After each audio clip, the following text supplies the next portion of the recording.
नमस्कार, मैं अनिल बिरला गुर्जर श्रीमंत बाजीराव पेशवा समाधि स्थल ग्राम रावेरखेड़ी खरगोन मध्य प्रदेश से श्रीमंत का एक सैनिक हूँ। और 12 तारीख को जो हम निकले थे बाजीराव पेशवा समाधि से पानीपत शौर्य स्मारक के लिए।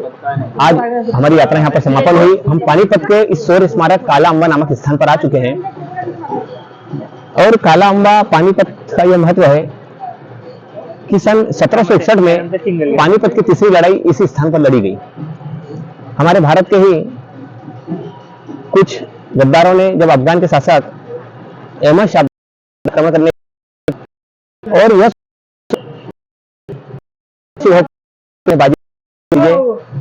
पेशवा नाना साहब पेशवा जो कि बाजीराव के बेटे थे, तो एक मराठा फौज पुणे से मराठा थे और बीच में और सेना बढ़ती गई। ऐसे 70,000 से 1 लाख समथिंग मराठा इस पानीपत की भूमि पर पहुंचे।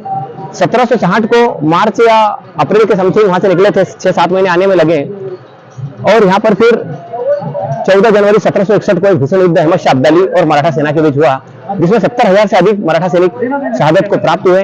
ऐसा बताया जाता है कि जो मराठा सैनिक 8 महीने पहले निकले थे, उनके पास 2 महीने पहले रसद भी खत्म हो चुकी थी, खाने भोजन की व्यवस्था कम हो चुकी थी। तो पिछले 2 महीने तक उन्होंने सिर्फ एक टाइम भोजन किया और युद्ध के 3 दिन पहले भोजन पूर्णतः खत्म हो चुका था। गुड़ का पानी सिर्फ घोलकर उन्होंने पिया और इस युद्ध को लड़े, वो वापस नहीं गए। इस समय बताया जाता है कि जनवरी का महीना है, आज बहुत ठंड है, तो इस समय तो यहाँ माइनस में टेम्परेचर रहा होगा। उनके पास पहनने को अच्छे वस्त्र भी नहीं थे, क्योंकि वहां महाराष्ट्र से निकले, उस समय वहां गर्मी थी।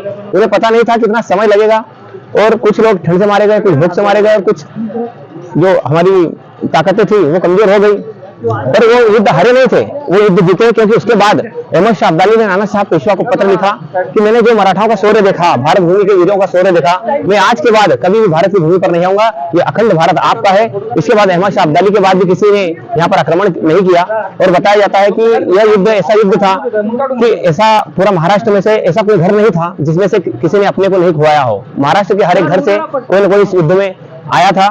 और यह उन युवाओं की, उन मराठा योद्धाओं की, क्योंकि जो भी जिन्होंने शहादत दी, शमशेर बहादुर बाजीराव मस्तानी के बेटे थे, 29 वर्ष के थे। उनके पुत्र विश्वासराव थे, महज 17 वर्ष के थे। सदाशिवराव पेशवा 35 वर्ष के थे। जानकोजी शिंदे, राणोजी शिंदे, गोविंद बुंदेला सहित कई लोगों ने भारत की अस्मिता को बचाने के लिए किया। आज उनके 264 वर्ष पूर्ण हुए। आज ही के दिन यहाँ शहादत दी गई थी। भारतवर्ष से मराठा प्रेमी यहाँ पर हम उन्हें श्रद्धांजलि देने आए हैं। आज 1000 किलोमीटर दूर से चलकर मध्य प्रदेश विमान की ओर से भी हमने यहाँ पर श्रद्धा सुमन अर्पित की। ये गौरव का विषय है, जैसे तीर्थ स्थल है।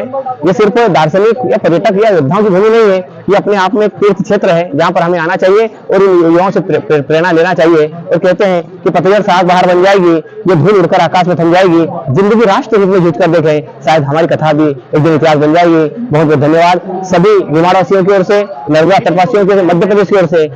उन योद्धाओं को, पानीपत के योद्धाओं को, 70,000 मराठाओं को हम नमन करते हैं और श्रद्धा सुमन अर्पित करते हैं। हर हर महादेव। धन्यवाद। मैं अनिल बिरला गुर्जर।